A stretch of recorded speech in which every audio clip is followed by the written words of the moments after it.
Ay ka. Julia, una-una, I miss you. Kamusta ka na right now? I miss you too. Okay naman, ito, nakakatuwa.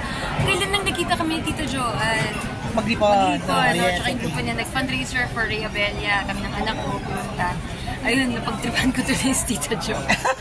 Nakakalungkot na tayo nakita ngayon, no? Oo nga, dito pa tayo nagkita ulit after so many years. Lagpas 10 years na tayo. Uli nagkita tayo ngayon dito. Yes. Okay. Ano na lang, you work with Ate Guy before? Yes, yes, we worked before. Tapos, yun, ano yan? Anong show yan? Ito yung Kontrabida ni Ate Guy.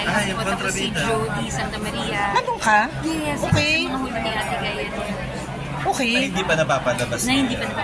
Pero malapit na pong ipalabas. Kamusta, Mari, katrabaho si Ate Guy? Wala akong masabi. Kasi, ito nga, sinabi ko nga sa kanya nun, sabi ko, Ate Guy, ano ba yan? Sa lahat ng may karapatang magmalaki, ikaw pa yung unang-unang mapakumbaba. Ang mawawala. So, wala. Si Ate Guy kasi kami, though recently lang kami naging magkaibigan, yung pagkakaibigan na anhalin. Dahil sa Kontrabida. Oo, dahil sa Kontrabida. Tapos from the get-go, we hit it off. So, yun. So, paano naging malalim? Lagi kayo magkausap? Yes. Tapos, paano text, tawag? Text, tawag, kinakataan ko.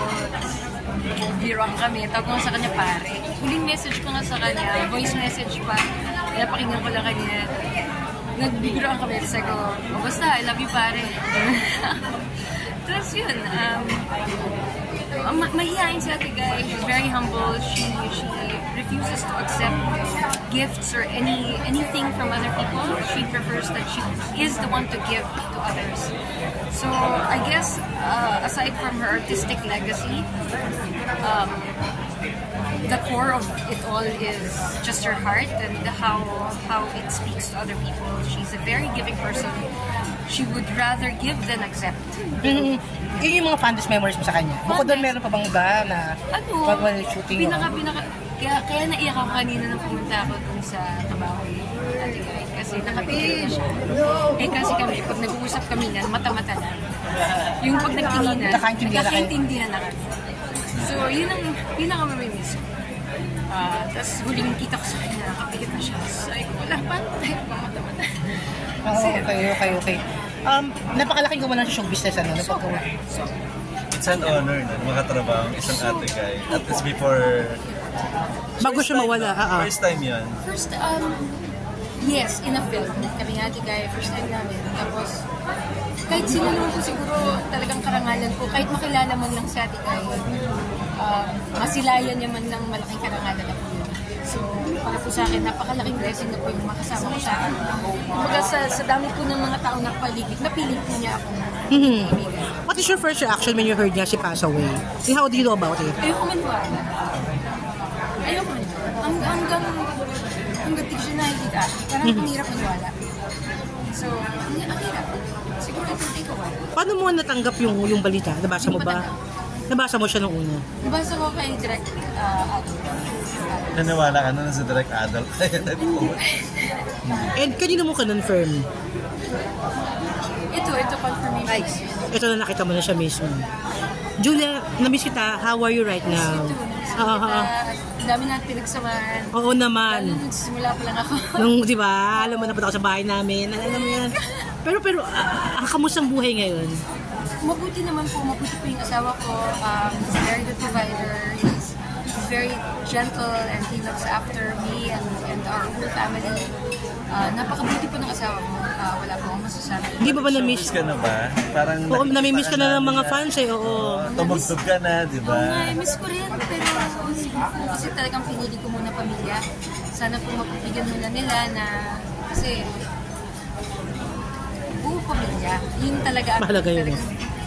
pinaprioritize ko na hindi po magkaroon ng damat na baka magkaroon ng chance na baka hindi po maging po yung pamilya namin. Kasi talagang bukod po sa mabait yung asawa ko, mabait yung asawa, yung anak ko, hindi lang ano rin, yung mabuti ka rin misis as we're always there. Yung anak mo kamusta? Ilan naman anak mo? Oh, this should be honest. Isa pa lang ba? Isa pa lang? Lalaki, si Seb. Okay. Si Burgano. Oo. Next month, 18 na siya. Tapos mag-university na siya, college na siya. So, sa ibang bansa na po siya mag-aaral. Jules, ano yung mga nabago sa'yo, no? Kung babalikan mo ng 18 years ago, ngayon, binago sa'yo ng pagiging isang may bahay at isang pamilyadong tao, isang ina. Mas secure na po ako sa sarili ko na I don't have to keep defending myself because I know that I have a family that loves me and they know the truth and everything about me. And then I have friends. I have friends like you guys. Na magkamali man ako noon. Ang dami pa rin namang mga pagkakamali noon. Tama, nagawang mali. Nasabing tama, nasabing mali. Pero at the end of the day, ika nga ni Ate Guy last year, nung birthday niya, ang mensahe niya po sa lahat, kung meron man kung nasaktan, o may nasabi, o may nangyari, ikalimutan na natin. Let's all forgive each other. And that's something I've always been blessed to have with friends. Who always, see the better in me and allow me to make mistakes and forgive me. So, ibig sabihin ng career mo, kung may maganda lang na offer, tanggapin mo. Pero mga serye, definitely no. Actually, maganda rin. Marami pong magandang offer.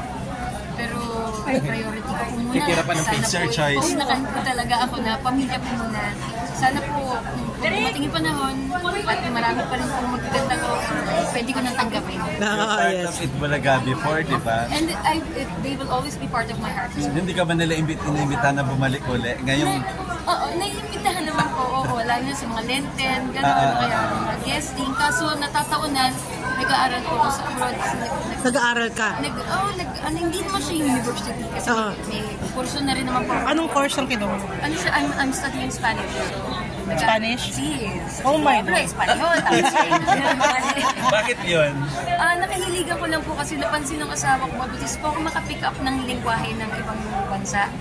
So sabi niya, ba't di ka mag-aaral? So sabi ko, anong lingwahe? Sabi niya, yung pinakamalapit sa Pilipinas.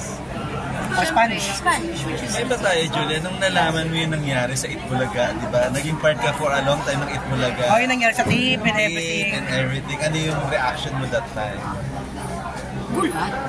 Gulat. Pero I messaged them, I messaged my friends, I messaged the friends that I gained through the years in Itbulaga. And alam na nila yun, to where my heart and my loyalty lies. Okay. I miss you so much. Thank you, Mare.